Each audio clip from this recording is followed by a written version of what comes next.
there again, my job is to move forward here. And I know this, we don't have him. We don't have him. And so I can worry about that, or I can worry about what we do have and how we adjust. And so, we'll find out on Kirby. I know we've got Harper, we got Strickland, we've got Rock, who can play safety and corner. We can play one safety and play 4 linebackers for all I care. I mean, we'll figure it out. Shep will have a good plan. We'll talk about what we need to do, and we'll have a plan ready, and we'll be ready to play Tampa Bay. Dude, he is. Honestly, sometimes we're so enamored by the newest shiny thing with this team. We're so enamored with White Boy Summer. We're so enamored with Shep.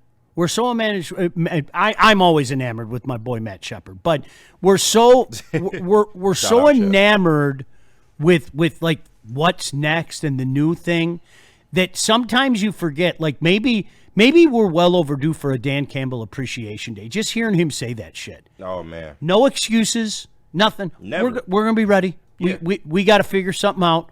Faith in his staff. Shep will figure something out. I don't care if we have to run with 4 linebackers, 4 safeties, whatever the case may be. We're going to figure something out. We're going to be ready. And gosh damn it, the proof's in the pudding the last couple of years, KG. Sean, even after a game in which the most penalized team, or one of the most penalized teams in the NFL, got no flags, and you had some very suspect flags, he could have easily went to the podium and be like, hey, I didn't like the officiating tonight. But he doesn't go out there and make excuses. To your point, it's just on to the next one. We're going to clean some things up. We're going to look at the film, and we're going to come back and we're going to be better, man. I think Dan Campbell is just he's the coach that every team wants. Yep. Like, to be honest with you. You don't get many coaches like Dan Campbell.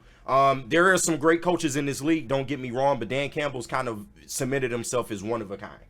The dudes love him. The dudes love him. I'll say, what offense wants to go off the field on a 4th and 1? What offense wants to go off the field? The mere fact that you're in the National Football League tells me that you already have a supreme level of confidence that we mere mortals will never have. Yeah. Okay? I'm serious, okay? So how many times have you seen a guy, and it doesn't matter if it's at the minus 45 or the plus 45, have you seen a guy go like this, right? Yeah. Let's go. Come on, let's go. These guys know that Dan Campbell's going to be the first guy saying, how many times have you seen him do that? And to be honest, he revolutionized the game in that way. 1,000%. Like, don't get me wrong, teams would go for it on 4th down, but not nearly at the clip that Dan Campbell would do it. And now you're starting to see it become normalized in the NFL, and that's because of Dan Campbell. I'm convinced. Like, he played a part in that, and he revolutionized the game to a degree. And never on your minus side. Yeah. Never, ever. Yeah. You never saw that, man. Well, you did when they were early on and they didn't have the talent, and they would win some of those. Right? That was the crazy part. Yeah, I'll do a fake punt at my own 25 and that you're not ready for, and they would execute it, and that's what makes, him so special in that regard. And KG, you didn't see other teams do that. No, hell no. Hell no. It's 4th and 1 at your own 39. What the hell's wrong with you? Yeah. Why are you? That's malfeasance. That was the reaction not that long ago, right? And now that's not the way we play football. Right. Like, come on now. That's the way it's been, and that's the way it always will be, right? You're right. You hear the crabby old man doing that. All right, Dan Campbell talking about some upcoming opponents as well. Man, you got to be on point when you play really good teams, and that's what I love about the stretch that's coming. Is we're about to hit a row of them, right? A whole ton of them, and your margin for error is so small, and that's what I told the team today. I mean, that actually fires me up because you have to be on point. You don't get the luxury of making a mistake here and makes mistake there against these type of teams that we're getting ready to play, and when you don't and you do all the little things right, you learn another way to win. You start getting better, and this is the stuff that really gets you to where you want to be by the end of the year. Like it's exactly what we need. It's going to be outstanding competition, and we'll be better for it. We will in the long run. And Sean, it's just crazy because this team sits at 4 wins right now. I remember, like, before the season, before we knew what we know now, I said that it would be crucial for them, or it would behoove them to have at least 3 to 4 wins coming out of this 7-game stretch that we thought was just murderer's row. And then we get here and you realize, like, damn, they kind of left a game or two on the table because of just how the schedule played out. You're and right. Some of the injuries that ended up playing out. And I saw somebody in the chat, shout out to, what's his name, Ornery U of M dad. I don't know if he was trolling with this, but I think it's a good question. Is next week or the Bucs game, is that a must win? Because in the chat he said, you got to win against Tampa. You got to use our resources.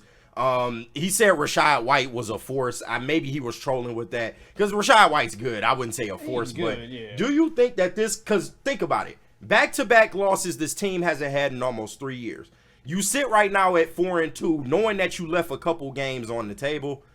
If they were to lose this game and you're 4-3 going into the bye, I think some fans would kind of question that. They might have a confidence lapse a little bit. You know what? That's a must win. Let me.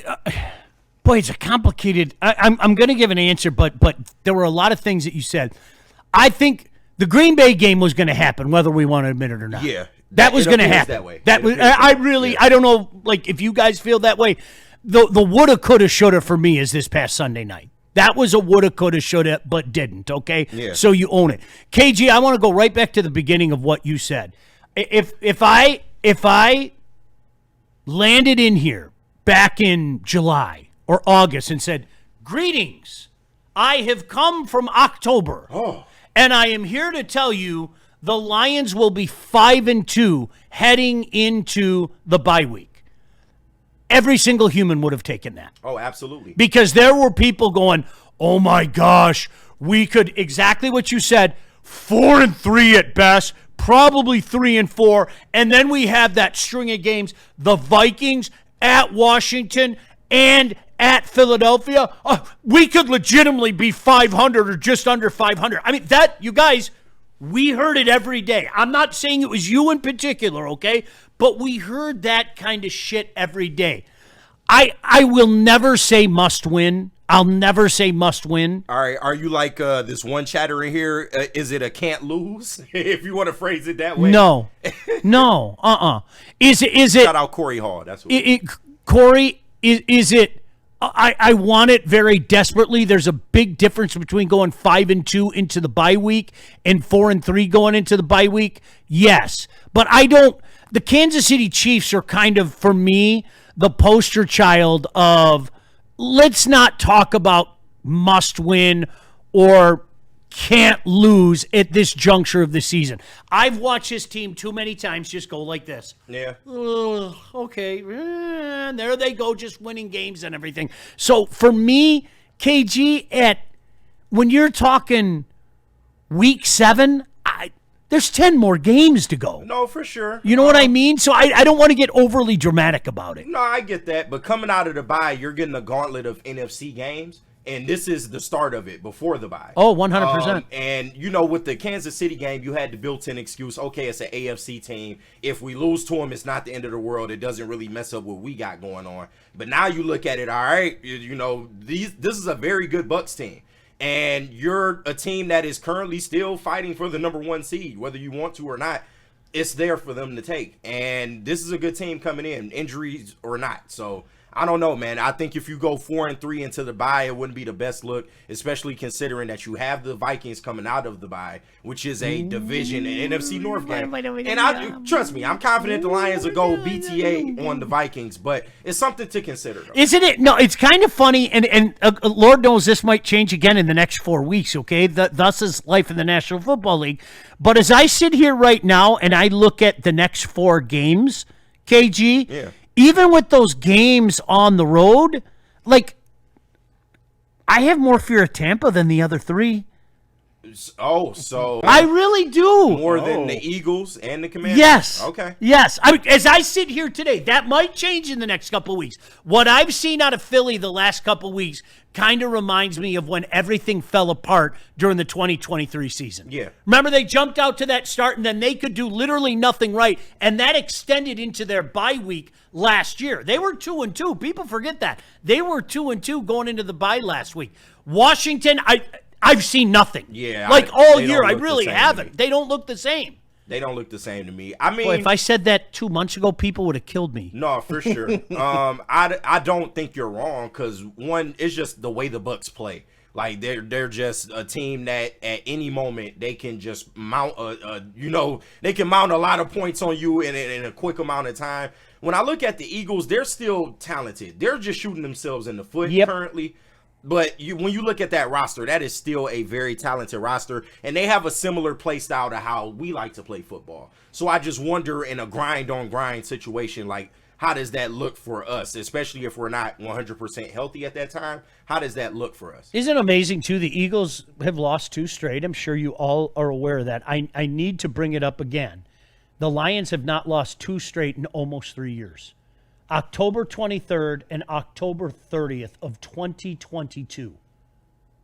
It's crazy. Jeez, that just don't the Detroit Lions. That just don't happen. No. Like you said, especially with us. I wonder if any other teams have had a similar streak, but especially with us, this just does not happen. Well, I know Philly hasn't.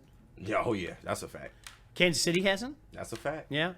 DC, maybe he heard what KG was just talking about, and he decided he wanted to get his thoughts on Baker and the Bucs. They're playing hot football. It's a very good team. Baker is, you guys know, I got a lot of respect for Baker Mayfield, the way he plays, his leadership, his ability to push the ball down the field, make plays with his legs. I just think he's playing at a high level, So, he's a guy that gives them a chance. Anytime they're in a game, they play really good defense.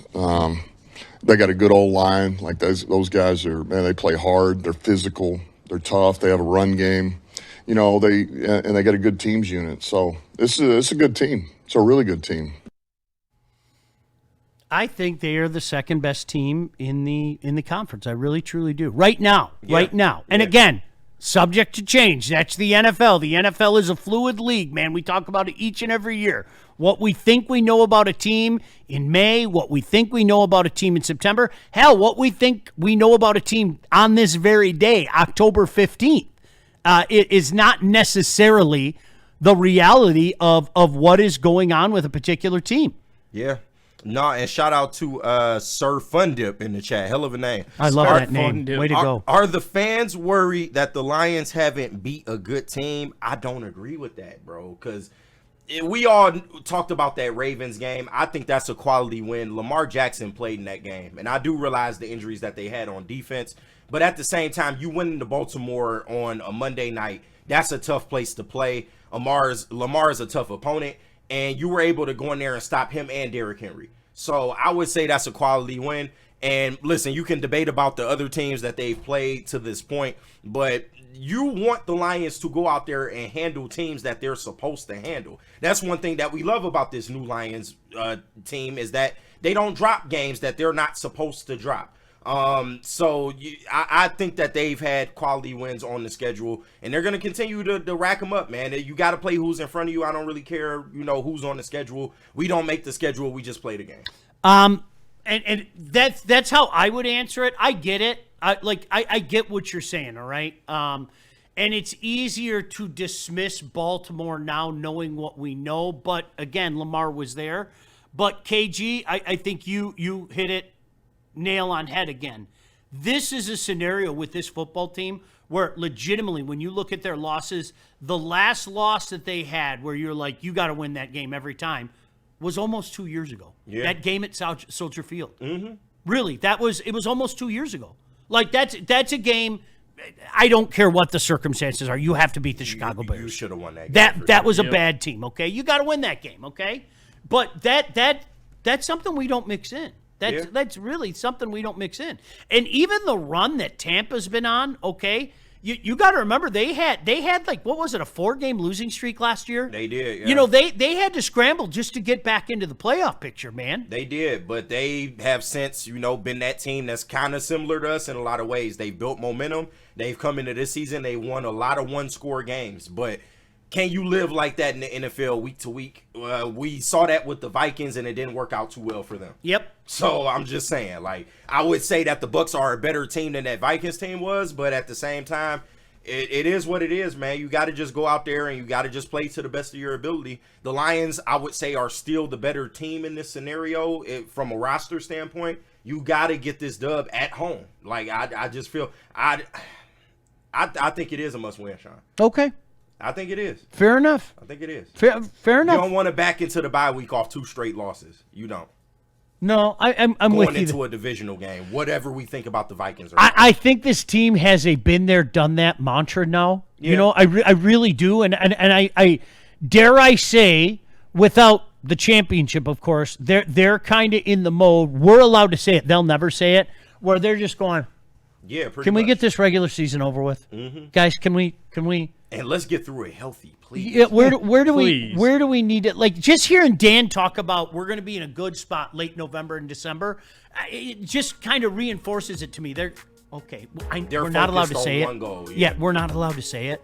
Idiots in the media can say it, and I'll wear the role of idiot in the media.